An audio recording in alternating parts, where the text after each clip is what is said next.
Hello viewers, आप सबका स्वागत है हमारे इस नए एपिसोड में। हम इस एपिसोड में काफ़ी अलग अलग न्यूज़ के बारे में बात करेंगे। सबसे पहला जो न्यूज़ है, एक बहुत बड़ा गुड न्यूज़ आ रहा है अरेबियन सी की तरफ से। लास्ट एपिसोड में हम लोगों ने जैसे बताया था कि वहाँ पे काफ़ी टेंशन है एंड कुछ पायरेट्स ने एक शिप के ऊपर कब्ज़ा कर लिया था, कुछ लोगों को हॉस्टेजेस बना लिए थे। तो फाइनली वहाँ से एक बहुत बड़ा गुड न्यूज़ है, इंडियन नेवी की तरफ से बहुत बड़ा एक सक्सेस ज़ाहिर किया गया है कि आईएनएस चेन्नई जो इंडियन नेवी का एक बहुत बड़ा वॉरशिप है, उसकी तरफ से जो मिशन किया गया था वो कम्प्लीटली सक्सेसफुल है। 21 जो लोग थे वो वहाँ पे हॉस्टेजेस थे उस शिप में, उन सब को रेस्क्यू कर लिया गया है, जिसमें 15 इंडियंस थे और 6 कुछ अलग कंट्रीज़ के लोग थे। उन सब को ही रेस्क्यू कर लिया गया है एंड सारे के सारे पायरेट्स को भी कैप्चर कर लिया गया है एंड एवरीवन इज़ सेफ। एक वीडियो जो किया गया है स्पोक पर्सन नेवी के नाम से एक अकाउंट से पोस्ट किया गया है इंडियन नेवी की तरफ से वाया ट्विटर, जो अभी बहुत वायरल है। उस वीडियो में कंप्लीट में आप देख सकते हैं इस मिशन का सारा डिटेल्स एंड जो लोग जिनको रेस्क्यू किया गया है भारत माता के नारे लगाते हुए देखे जा रहे हैं कि they are completely fine and safe and they are very happy कि फाइनली वो रेस्क्यू हो गए हैं। तो ये सिर्फ एक नॉर्मल मिशन नहीं था, ये एक बहुत बड़ा चैलेंज भी था, क्योंकि ऐसे हॉस्टेज सिचुएशंस में बहुत क्रिटिकल सिचुएशंस हो जाते हैं एंड उन सबको दिखाया भी गया है। काफ़ी आप समझ सकते होंगे उस वीडियो को देख के भी कि कितना क्रिटिकल सिचुएशन था, but finally it's over and शायद आगे और भी बहुत सारे मिशंस किए जा सकते हैं इन पायरेट्स के अगेंस्ट। इंडियन नेवी शायद उसके लिए प्रिपरेशन भी ले रही है, बट अभी तक के लिए जो टेंशन वाला सिचुएशन था वो कम्प्लीटली ओवर है एंड फाइनली एक बहुत खुशी की बात है कि किसी को भी कुछ प्रॉब्लम नहीं हुआ, एवरीवन इज़ कम्प्लीटली सेफ। दूसरी जो बड़ी न्यूज़ हमारे सामने खुल कर आ रही है वो इसरो को रिलेटेड है। आदित्य L1 जो मिशन, इसके ऊपर पूरी दुनिया की नज़र है इस वक्त, जो सन को रीड करने के लिए, इंफॉर्मेशन कलेक्ट करने के लिए इसरो ने जो सैटेलाइट लॉन्च किया था, फाइनली वो अपने फाइनल ऑर्बिट यानी हेलो ऑर्बिट में पहुंच रहा है। ये ऑलमोस्ट 15 लाख किलोमीटर की जर्नी कंप्लीट करने के बाद वो अपने डेस्टिनेशन पॉइंट पे पहुंच रहा है एंड ये बताया जा रहा है कि ये एक 5 इयर्स प्रोग्राम है, 5 साल तक वो वहाँ पे रहेगी और अलग अलग डिवाइसेस से, अलग अलग पैरामीटर के थ्रू वो वहाँ पे सन का पूरा जो इन्फॉर्मेशन है उसको पूरी तरीके से कलेक्ट करेगी। और ये एक बहुत बड़ा सक्सेस है, ये इसरो के लिए तो पहली बार है एंड मतलब पूरी दुनिया के स्पेस जो एजेंसी है उनके लिए एक बहुत बड़ा माइलस्टोन है कि सन के ऑर्बिटिंग में एक सैटेलाइट को फाइनली पहुंचाया गया है। वहाँ से ये सिर्फ इसरो का नहीं है, पूरी दुनिया के साइंस को बहुत बहुत ज़्यादा फ़ायदा पहुंचा सकता है एंड हमारे लिए तो एक प्राउड मोमेंट है कि इसरो ने फिर से एक बहुत बड़ा अपना मिशन जो है वो सक्सेसफुल कर दिखाया है एंड ये बहुत जल्दी हम सबको ये पूरी तरीके से उसका पूरा इन्फॉर्मेशन देखने को मिलेगा एंड ये इन्फॉर्मेशन अभी इसरो की तरफ से ही बताया गया है कि वो फाइनली अपने ऑर्बिट में पहुंच चुका है। तीसरी जो बड़ी खबर है वो इस वक्त पूरे देश का नज़र उसके ऊपर है। बहुत हैरान करने वाला एक न्यूज़ है ये। एक्चुअली ये इंसिडेंट है वेस्ट बंगाल के नॉर्थ 24 परगनास के अंदर एक छोटी सी जगह है, वहाँ पे ईडी यानी एनफोर्समेंट डायरेक्टरेट के ऊपर बहुत बड़ा एक अटैक हुआ है।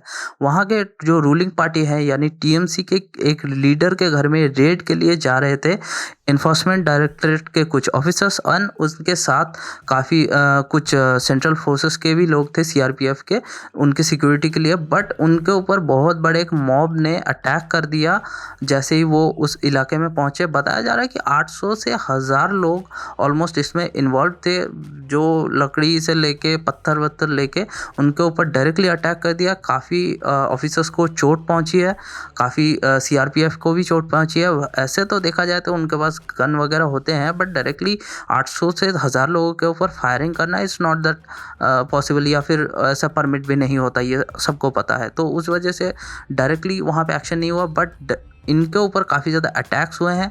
वो वहाँ से जैसे तैसे अपना जान लेके भागे हैं। बट बताया जा रहा है कि इस अटैक के अंदर जो 800 से 1000 लोग हैं उनमें काफ़ी ज़्यादा रोहिंग्या और बांग्लादेशी लोग भी इन्वॉल्व है।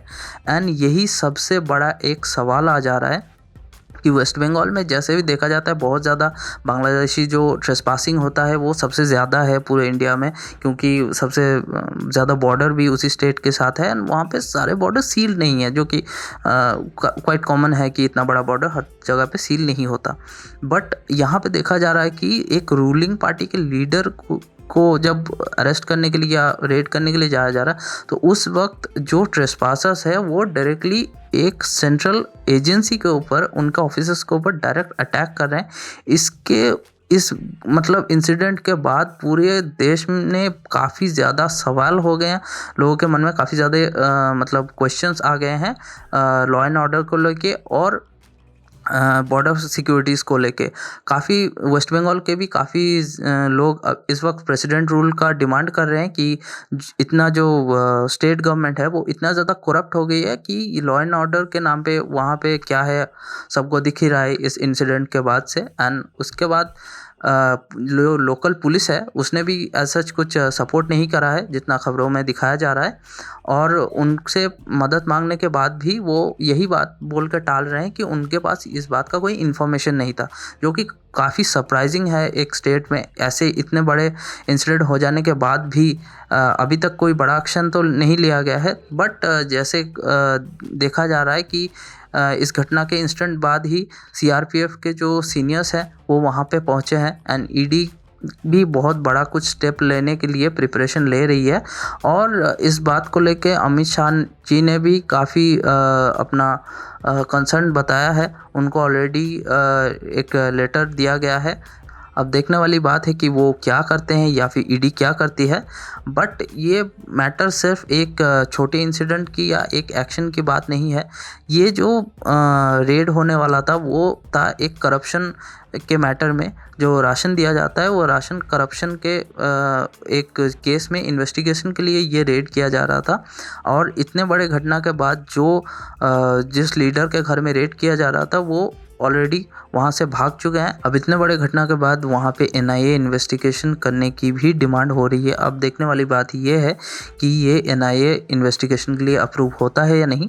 बट जैसा दिखाया जा रहा है या फिर ईडी के ऊपर जितना डेडली अटैक हुआ है, शायद एनआईए इन्वेस्टिगेशन की ज़रूरत तो है। अब वहाँ पे जो स्टेट गवर्नमेंट का सेटअप है, यानी पुलिस से लेके लोकल अथॉरिटीज़, वो डेफिनेटली ईडी को सपोर्ट नहीं कर रही है, कोई किसी तरीके की सिक्योरिटी नहीं दे रही है। बट अकॉर्डिंग टू रूल जिस स्टेट में भी ईडी अपना काम करती है, ऑपरेशन करती है, उसकी सिक्योरिटी की जिम्मेदारी पूरी तरीके से उस स्टेट के गवर्नमेंट की होती है। बट यहाँ पे जब रेड ही स्टेट गवर्नमेंट के रूलिंग जो पार्टी है उसके किसी लीडर के ऊपर है, तो जाहिर सी बात है वो सपोर्ट नहीं करेंगे। एंड ये मतलब कॉमन सी बात है। बट स्टिल इतना बड़ा अटैक होना ये बहुत बड़ा सरप्राइजिंग है, और उसके ऊपर जैसे लोगों का इन्वॉल्वमेंट बताया जा रहा है तो ये एक बहुत बड़ा कंसर्न है। एंड यहीं पे बात आती है एनआरसी की, कि एनआरसी जो बार बार लागू करने की बात हो रही है एंड काफ़ी जो मतलब अपोजिशन है वो इसको रोकने के लिए कोशिश कर रही है। बट ऐसे अगर सिचुएशंस हो जिसमें इन्वॉल्वमेंट हो रोहिंग्या का या फिर बांग्लादेशी लोगों का, तो यहाँ बहुत बड़ा एक सवाल आ ही जाता है नेशनल सिक्योरिटी को लेके। एंड कहीं ना कहीं ये एनआरसी की ज़रूरत को जस्टिफाई करती है कि डेफिनेटली जल्द से जल्द एनआरसी लागू होना चाहिए। काफ़ी लोग इसको काफ़ी मतलब क्रिटिसाइज़ करते हैं कि नहीं होना चाहिए। बट देखो भाई, अगर मेरा पर्सनल ओपिनियन हो या ज़्यादातर इंडियन जो सिंसियर लोगों के ओपिनियन अगर कोई पूछे, तो डेफिनेटली ज़्यादातर लोग सपोर्ट ही करेंगे, क्योंकि एनआरसी कोई गलत चीज़ नहीं है। हर देश में अपने जो सिटीजन्स हैं उनका वेरिफिकेशन मेथड रहता ही है। हर देश में वहाँ पे इमिग्रेंट्स जो है, जो लीगल है उनको कोई दिक्कत नहीं, बट जो इलीगल इमिग्रेंट्स हैं उनको प्रिवेंट करने के लॉज है, उनको प्रिवेंट करने के, डिटेक्ट करने के सिस्टम है। अगर ऐसा कोई सिस्टम इंडिया में जारी हो रहा है तो इसमें क्या दिक्कत है? जो लोग इसको डिफीट करें या फिर इसका विरोध करके अगर कोई मार्च कर रहा है। बट यहाँ पे एक बहुत बड़ा सवाल है, ज़्यादातर या तो उन लोगों का खुद का कुछ इसमें बेनिफिट है इसको सपोर्ट करने में, या फिर कई जगह पे देखे गए हैं कि जो इलीगल इमिग्रेंट्स है वो यहाँ आके नकली वोटर कार्ड, नकली आधार कार्ड बना लेते हैं और यहाँ के सिटीज़न होके एक के बाद एक दिन रह जाते हैं। ज़्यादातर ऐसे लोग बहुत सारे क्रिटिकल क्राइम्स में इन्वॉल्व रहते हैं एंड ये एक बहुत बड़ा प्रॉब्लम है। अगर इसको पूरी तरीके से न्यूट्रलाइज करना है तो एनआरसी एक मैंडेटरी मतलब स्टेप है जो लेना ही पड़ेगा। अब देखने वाली बात है कि ये कब लिया जाता है, ये तो पूरी तरीके से सेंट्रल के ऊपर है, बट वी होप ये जल्द से जल्द ये स्टेप लिए जाए। और सबसे पहले ऐसे जो एक्ट हैं, जैसे एक सेंट्रल एजेंसी के ऊपर इतना बड़ा अगर मतलब अटैक हुआ है तो डेफिनेटली हम चाहेंगे कि इसके अगेंस्ट स्ट्रॉन्ग से स्ट्रॉन्ग स्टेप लिए जाए, चाहे वो वेस्ट बंगाल हो या किसी भी स्टेट में हो।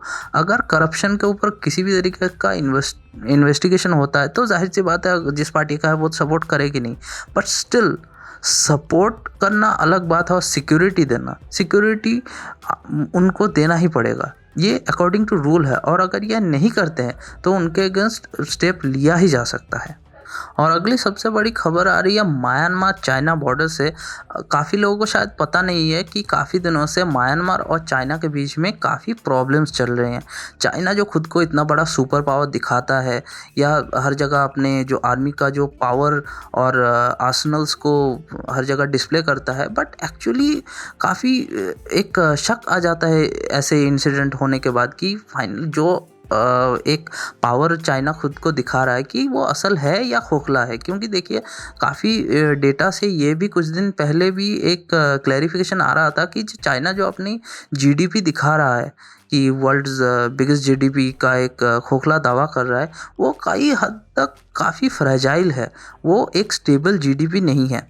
क्योंकि जैसा वो उसका हाल है, उसके देश का अंदर का सिचुएशन है और उसका जो जीडीपी वो दिखा रहे हैं, दोनों चीज़ें मैच नहीं कर रही हैं।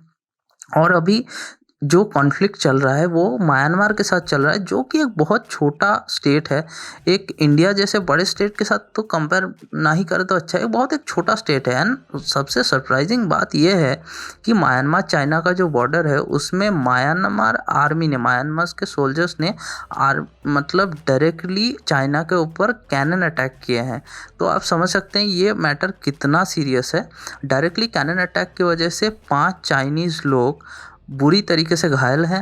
कुछ गाड़ियाँ जो उस वक्त सड़क पे चल रही थी वो काफ़ी हद तक डैमेज हुए हैं। एंड ये एक बहुत बड़ा मतलब इशू हो गया है इस वक्त कि ऑलरेडी वर्ल्ड में काफ़ी अलग अलग जगह पे काफ़ी प्रॉब्लम्स चल रही हैं। जैसे लास्ट एपिसोड में भी हम लोग बता रहे हैं कि एक के बाद एक कॉन्फ्लिक्ट होते जा रहे हैं, रशिया यूक्रेन, उसके बाद इसराइल के साथ हमास का। इंडियन नेवी भी ऑलरेडी अरेबियन सी में डिप्लॉय हुई है, जिसके मिशन के बाद आज हमारे पास अपडेट आई है।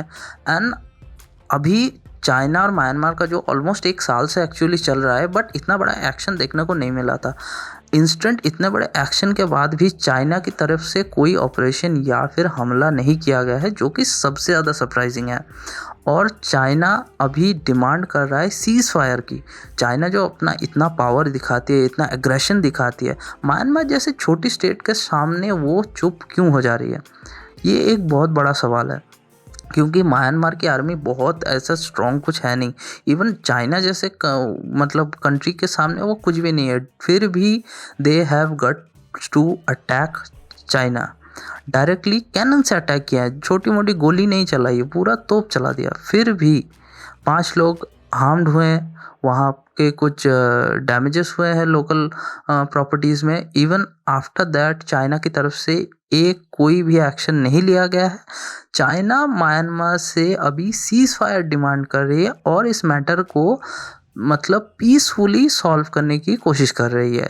सरप्राइजिंग तो है, बट बता नहीं सकते कि इंटरनेशनल पॉलिटिक्स कब किस तरफ चली जाए, तो आगे देखते हैं। बट ये एक बहुत बड़ा झटका तो चाइना के इमेज के ऊपर है ही कि जो अपना दबदबा वो दिखाता है वो कितना ज़्यादा फ्रेजाइल है और कितना ज़्यादा झूठ है, ये इसको काफ़ी ज़्यादा जस्टिफाई करती है।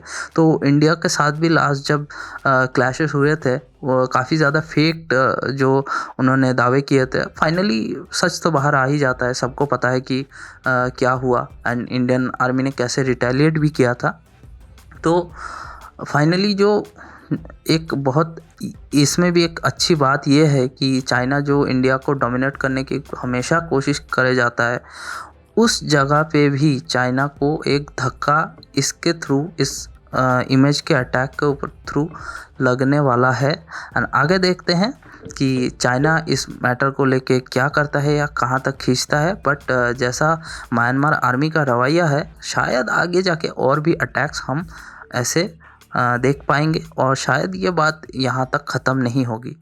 अगर ये एपिसोड पसंद आया तो इस वीडियो को लाइक कीजिए और अपने दोस्तों के साथ शेयर कीजिए और चैनल पे नए हैं तो सब्सक्राइब कीजिए। मिलते हैं आप सबसे अगली वीडियो में। आज के लिए गुड बाय।